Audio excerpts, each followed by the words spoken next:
You could be the gumbo making neighbor, so you just got to make Ah, it. be the gumbo you want to see in the world.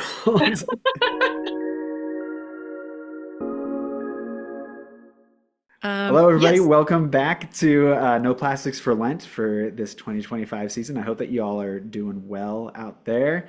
Uh, Crazy busy world. And if you are like me and you work in a church, you're probably getting a little tired at this point. So I hope that you're doing good. But thank you for joining back with us for this next week. My name's Baird Linky, joined by Ellie Derringer. And this week we have the pleasure of having Alexandra Mercia join us, and she's going to be telling us about almsgiving. Alexandra, thank you so much for being here, and thank you for your blog. It was super fun to read. Would you introduce yourself to the people and tell them a little bit about who you are, what you do? I'm Alexandra Mercia. Actually, that's changing to Lamb, Lamb, because I just recently got married. And the name Lamb, thank you. The name Lamb is super cute. I was like going back and forth growing up, like whether I or not I would change my last name, but Lamb is such a cute name that I'm like, I'm doing it. Um, and I'm here in Southwest Virginia, although we're still sort of technically going back and forth between New Orleans, but we're sort of phasing here a little bit more. Um, we experienced a lot of climate related issues with our Mm. in New Orleans, so it was just a little bit easier to be here and be healthy and be have clean water and a little bit less stress around the uh, ever looming constant of hurricanes. So Mm. um, I work for ELCA World Hunger. I'm a program manager of hunger education. So I work with like creating resources to educate about root causes of hunger. So that's my work. My non-work work, which is to me a little bit closer to home, is related to mutual aid and the Mm. ways that we as a community can come together and show solidarity for each other and love our neighbor. We've been asking people when we start off these conversations just to tell us a little bit about what's Lent looked like for you when you were growing up. Was it a part of your life? When I say Lent, word association, what comes to mind? Yeah, growing up, I was not as much in the church, or I was in a different sort of type of church where Lent wasn't as big of a focus. So word association is more like from my uh, like college years, where we all just sort of knew Lent to be a time when, oh, maybe we should not drink as much for the next few. That's kind of like my association with it. And then I started getting a little bit into the ELCA world, the Lutheran world. My actual very, very first personal experience with it was um, the day after Mardi Gras, Bethlehem Lutheran Church in New Orleans. There's a pastor there, or there was a pastor there at the time, uh, who I was friends with because he was really helping with a lot of mutual aid work after Hurricane Ida. So we had Mm. just been doing a lot of work together that way. And I had, I lived nearby the church, and I had this extra slice of king cake. There's something called Dong Fong king cake, which is a really delicious Mardi Gras meal, which is like on Mardi Gras Day, you're just eating king cake basically all day. But I had a little bit of extra abundance of king cake. It's a highly sought after one. And Pastor Ben hadn't had it the whole season. So I said, "Hey, I noticed you were doing some event outside the church, some kind of drive-through thing." So he's just sitting outside the church. And I was like, I'll just come check it out, and since you're doing drive-through anyway, I'll just drive through and hand you a piece of king cake. And then when I got to the drive-through, he was like, "Oh, this is awesome, thanks." And then he was like, "Do you want to just do some ashes while you're here?" And I'm like, "Sure, I don't know what that means, but okay." And he and it was just like perfect. It was obviously very like divinely appointed that I would come there, Mm. and I knew in my soul, I'm sure I was like craving something, some connection to church and spirituality that had been Mm. sort of lost. So he gave me just like a really beautiful, thoughtful, personal prayer Mm. based around mutual aid and the work I'd been doing. And it brought me to tears and it was very emotional. And then I started attending church because of that. So it was like, was it abundance and king cake and the mutual aid work, or was it like I'd been wanting to be called back to church Mm. and I kind of saw that. And so uh, that was sort of like how I came back into this space. And so that was my real first Lent experience. I mean, why not both? It could, Yeah, and about yeah, both can be true. That's yeah. wild though. Roll up to a church and give someone cake and then they smear dirt on your forehead and remind Yeah. you that you're gonna die is a that's a heck of an Right. exchange to Yeah. have. That part I was like, whoa, oh yeah. I've seen this in movies. That's very brave of you for someone to be like, "Do you want to just do ashes?" And you're Right. like, "What?" Like, sure. Thank you. Well, that's a fun introduction to Lenten practice from you. Um, I had so much fun reading your blog. You've used this term a few times already in our conversation of mutual aid, and that's clearly a thing that your life is organized around. You've organized a 13,000 person mutual aid network. Almost the 13,000, but yes. Almost. Okay. Yeah, we're this close. I checked and it was like 12.9 something. Okay. Well, that's a rounding error then. It's Incredible. So, 13,000. Yeah, yeah. It's amazing. And it keeps growing. And that, yeah, Would you tell us what you mean as a practitioner of mutual aid? What does that yeah. work mean for you?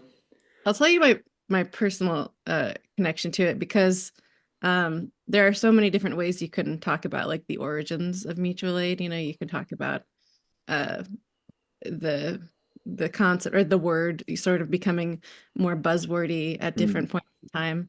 Um, uh, you can talk about Kropotkin, you can talk about um, native practices, you can talk about biblical practices. So there's a lot of different like origins, and I think that just sort of speaks to how it's a innately human thing to understand that caring for your neighbors and community and uh, very intentionally seeking out the abundance in your community and matching that with need is just a very innately human thing to do.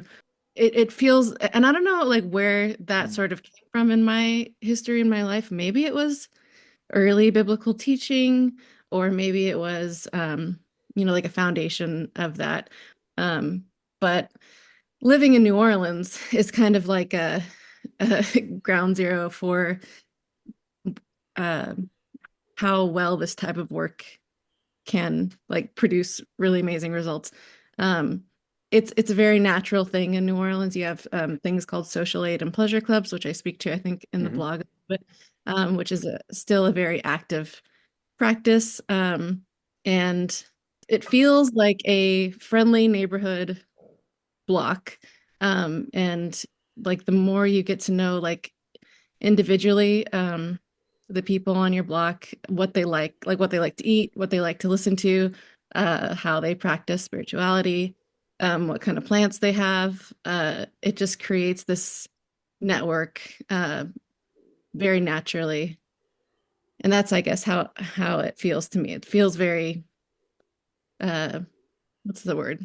Mycelium. Like yeah. it's like a little mushroom network.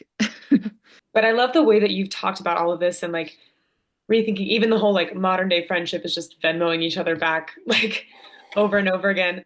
Right. I think it's so funny because if even for me like hearing the term like almsgiving, I'm like, okay, that feels very like biblical, old timey, like Yeah. it can sometimes I feel like disconnected from what day-to-day life looks like. Totally. And I love the way that you, both in your writing and just talking about it now, are kind of grounding what that community care looks like and showing up for each other. And in order to show up for each other meaningfully, you have to know each other, which means you have to be in proximity, you have to spend time together, and get to know the community that you're a part of. So I love that, like, as you're talking and as you're living living this out, there's such a big emphasis on connection Mhm. and it just being like an integrated way of life, not just showing up, at one event every now and then. It's also like recognizing when somebody else might want a slice of king cake, and then things just kind of go from there. Yeah, exactly. Yeah. Yeah, and another part of that is that it's the connectedness, it intentionally focuses you because I think part of the grief and despair that we're all sort of feeling is how Mm, big all of the problems are. We could talk forever about all of the big problems. And it's a way of just meditating and quieting your mind, and almost creating like a small spiritual practice that like it creates a strong bond. And the only way it works is if there's enough of this in each community, that you're touched by it. So, it's important that if you want it, you kind of have to be it. So finding, local, small spiritual networks, or just social networks it can look like anything. That's the fun part. Even us on the call or people that are listening to this, like you might be the person to connect other people, like just making friends with people and starting to like care about things in a focused way, where you can recognize like where your own skills kind of like plug in. I think that's some of the beauty of gathering with each other and just having conversations and intentional conversations about, what are you passionate about? What does your day to day look like? What would you like it to look like? I think you can kind of find those interconnected pieces where it's like, okay, like I'm hearing that this is what you're passionate about, but your work day to day might look differently. So how about we meet up to do this other thing and loop in other people? And then suddenly it becomes this bigger network. And then suddenly you have what, almost 13,000 people? Yeah, it's wild. Every time I Yeah. see it increasing, I'm so appreciative. I think the reason it's successful, even compared to other networks in New Orleans, is that it started off uh with that like sort of joyful, resilient spirit. mm, And we don't police things like uh I just want some cake, like or I just want uh a birthday party, and I mm, have many friends, like that's the sort of thing that we're not strict on like what it mm, means to share abundance, because it can look like these intangible things like friendship or community or grief support, things like that. Things that also you find in a church. So it's mm. very similar in its feeling to like a church that grows together. Yeah. I love that. I think, especially like when you said earlier that mutual aid is becoming this more of like a buzzword in resistance or organizing spaces, which is fine. Like it's a really good concept That's to why be we chose that using. word. Yeah. Right. It's accurate. It 2020. describes Yeah. what it is. But I think especially when the stakes feel so high, it can be easy to kind of, like you said, over police it to the point where like a birthday party isn't what this network Right. is for organizing. And I am of the opinion that if the goal of this work in this life together is to create abundance and joy, then a birthday party has to be a part of it. Like, it's not just, oh, I'm in the hospital and now I need this network of people that I don't necessarily know, but I'm connected with to come show up for me. It's that life together that we do where suddenly you don't even need to say, "Hey, I'm in the hospital. I need the network to respond." You've just got friends that you've been at a birthday party or dancing to Tank and the Bangas with who know enough about your life to be able to get involved and build that resilience together. And if there's no joy at the front of that, then I don't think that there really is any resilience. I Teresa of Avila has a great line. She's like, Lord, please save me from sour-faced Christians. Like just being sick of being around people who are so pious that they suck to be around. And that is not what God has envisioned for us in our life together. Could you talk about this concept of social currency that you introduce in your blog? Like my history with almsgiving was a, a sort of religious connection to almost like a a group. It's just very attached. idea that like if you put money in this pot, it's going to go to somebody, and it's very important. And like I do get that that is important. I work for Eels. It is very important. And it does go to incredible places and like they do amazing things with it. And at the same time, there we're seeing shifts in the way that people want to donate and the way that Mm, people want to there that disconnection. I'll say it like this. We see so much like suffering in our daily lives and in the small communities around us that it is getting more difficult now than it was when, World Hunger was founded in like the 70s to say um we need to donate money for the other mm, people. And that that shift in all of our networks is just very it's just becoming very clear. And I think as these like new generations continue to pop up with different types of giving trends, mm, it's important to understand the value of the social currency that comes with small giving, more direct types of giving, and how to organize that if it can be organized. And I think that it can be organized on a smaller scale mm, um, and incorporated maybe into larger scale giving. But yeah, the social currency of these like intangible um, increases in your well-being and your um I'll just like it's easier to just say it with examples. So uh if you like meet a random person, in your neighborhood that you're helping um with something, like you just offer to help them something. Can I take out your trash? I see that it's difficult for you. Can mm, I do it? Do you mind? Um you'll start receiving gumbo whenever she makes gumbo. This is like a direct example from my life and one of my neighbors, and you suddenly get home cooking. And sometimes I'm too busy to feed myself a nutritious meal, and here's somebody who mm, I take your trash out, so she's like, hey, let me just give you some food. So that sort of like that's like an intangible, like you couldn't ever predict that that would happen. You kind of just have to hold space. Social currency is just like holding space for like, just imagine that some good will come from mm, your investment in this community, even though you can't like see it, you can't visualize it. I never would have visualized that a neighbor would give me a gumbo for, helping her with something.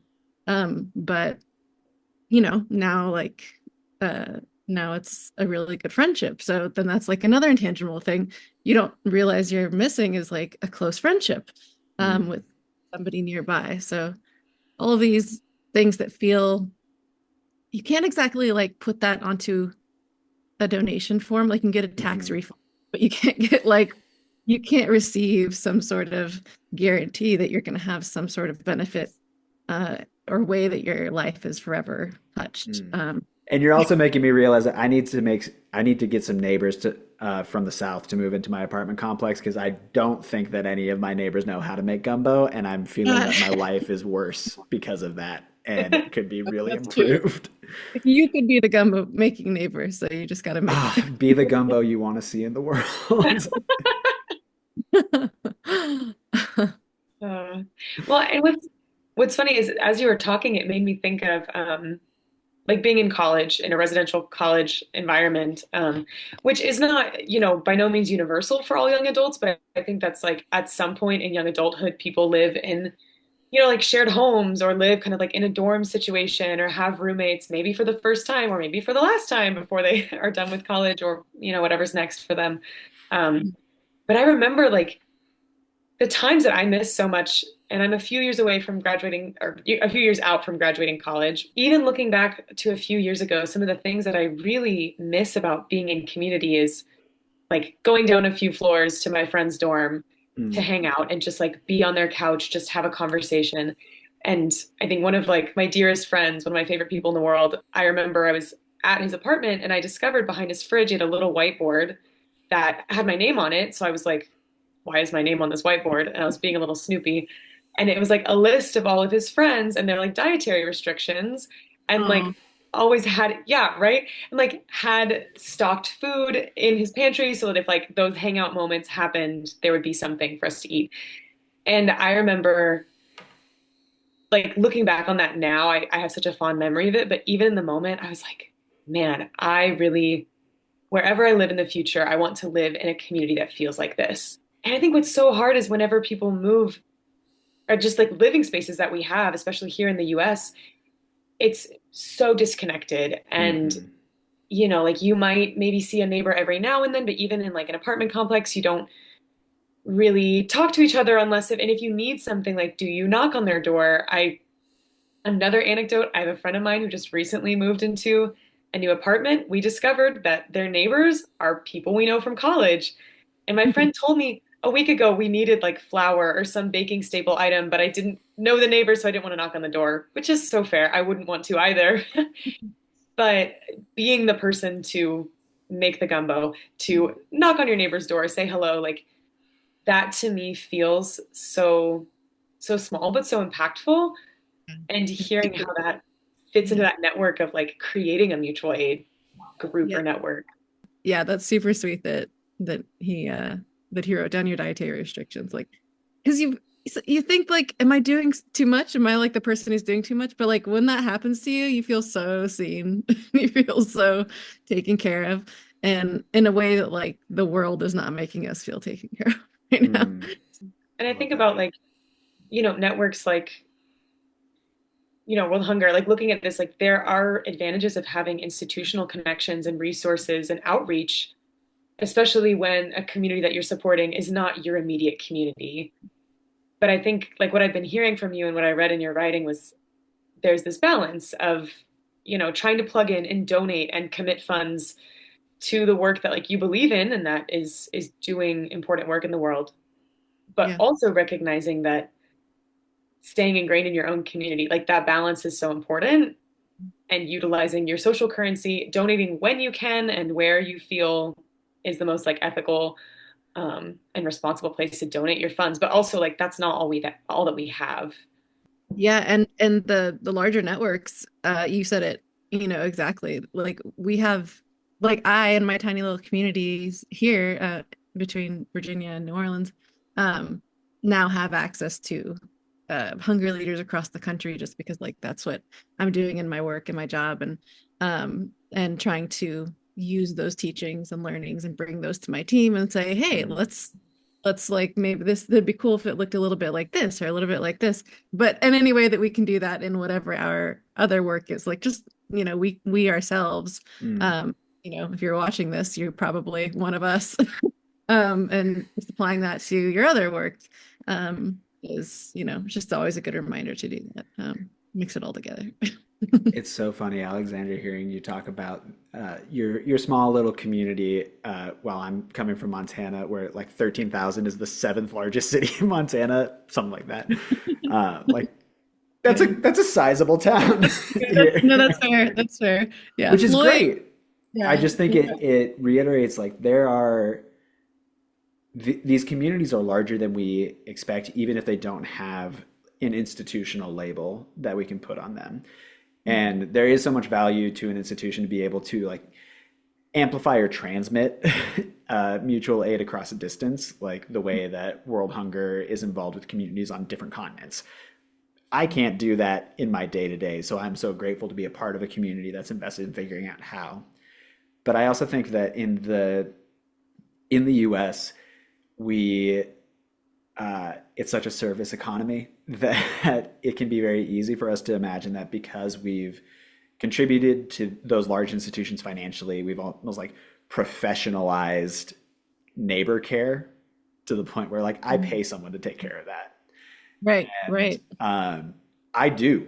I do pay someone to take care of some of those Yeah. things in my taxes, in the way that I contribute to organizations that are like very committed and really good at amplifying that impact.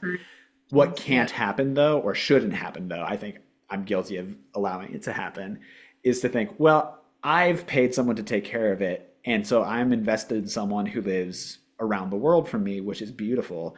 And I don't know the name of my neighbor.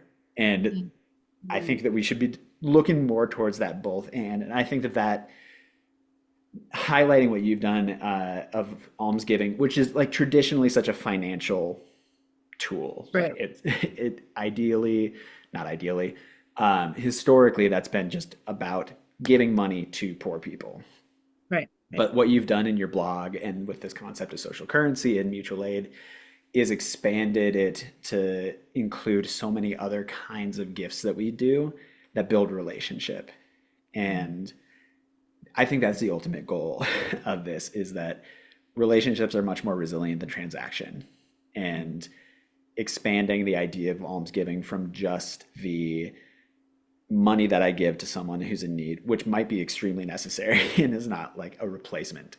Um, it's a supplement to the other things that we should be doing to create communities of care. Well, thank you, Alexandra. And I think that we have a couple minutes left. So, what I would love for you to close with for everyone listening is a time where you've seen this kind of organically happen around you. You're so experienced as being a leader and an organizer of this. I think it can sometimes feel like the weight is on you to make it happen. And I'm curious if there's a time where you've seen people organically just create these networks around you and what that felt like to see that happen. Yeah. On the parade route in New Orleans, it's very common to come bearing gifts. And Hmm. there's a big street in New Orleans called St. Charles Avenue, and that's where the big parade floats come down. And when you know that it's a parade day, you come with whatever you want to bring, and you come with a chair, and you have no expectations except that you're going to meet people and you're going to have fun and you're going to find a sort of familial environment. Hmm. Um, and it's one of the first places that, you know, after the pandemic grief and fear, I really felt like I was back, like physically back in the community. Um, Hmm. so yeah, I just set up my chair. I think I didn't even meet up with anyone on this particular day. And I chose a corner. You know, you can choose St. Charles and Second, St. Charles and Fourth, St. Charles and whatever. And it's a different neighborhood experience, like each block that you go to. And so sometimes I've brought drinks, sometimes I've brought food, king cake, I've brought music. In this one, I think in 2023, I brought my boombox, like this little uh rolling speaker, and I hooked it up and I made a playlist and I just went out whenever there was a pause or like a lull in the floats. I would go out into the middle of the street and people would dance to the Cupid Shuffle or, you know, those sorts of things. So that was like my contribution to the block. And that's sort of the joy of Mardi Gras because, you know, then people would like give you a hot dog or they would give you a drink Hmm. or they would give you access to their private bathroom around the corner. And it just became like a small like neighborhood moment where you're practicing mutual aid, but you don't even know it. And sometimes you go back to the same block, sometimes you experience a different block, but that's a very beautiful way of doing mutual aid where I am not in charge at all. Yeah. I love that like focus on like reciprocity of just kind of Hmm. trusting like you're a part of it and showing up as a part of that abundance. And you know, you're not like, I'm gonna play the Cupid Shuffle so that you give me a hot dog. And if you don't give me a hot dog, you don't get to shuffle. But All I want is the shovel. yeah. Now you're making, I never thought that Mardi Gras in New Orleans would be a thing that I wanted to do because every picture I've seen, I think is only just from like the French Quarter and it Right. looks, Never been to Bourbon that Street. looks like a lot. That looks like a lot. But what you've just described, I'm like, that sounds like what my soul needs Yeah. these days. So I That need that makes me think calendar. of like spaces like Pride. I've been to a few different like Mm. Pride parades in different cities and communities, and that's like I remember receiving like popsicle communion from the United Methodist Yeah, Church at Seattle Pride was like very fun and you know just kind of that community space and it doesn't I like that it doesn't have to just be one big event in the year that can also happen in your day-to-day life. absolutely. That's awesome. Was it frozen wine? What? That's You know, listen, I don't know about the sanctity and when, you Oh know, no, I'm not a purist. I'm just curious what it was because that sounds great.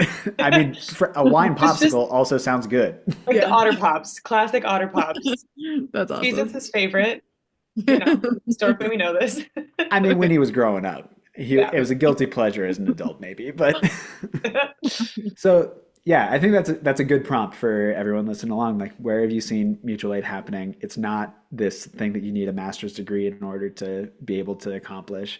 I think that that's really empowering to be able to look out and see neighbors helping neighbors and be like, oh, this is deeply holy. Like Yeah. this is a thing that's embedded in our faith tradition, in other faith traditions, and what a beautiful thing that it gets to be. Well, thank you for this, Alexandria, for this gift to all of our Lenten practice, for this conversation, for the work that you're doing, both for World Hunger and in that community in New Orleans. What a gift! What a treasure! Thank you for it. Thank you for Uh, inviting me. It's been wonderful. Of course. For everyone who's been listening along, thank you for coming with us, letting us be a part of your Lenten journey. Be the gumbo you want to see in the world, and we'll see you again soon.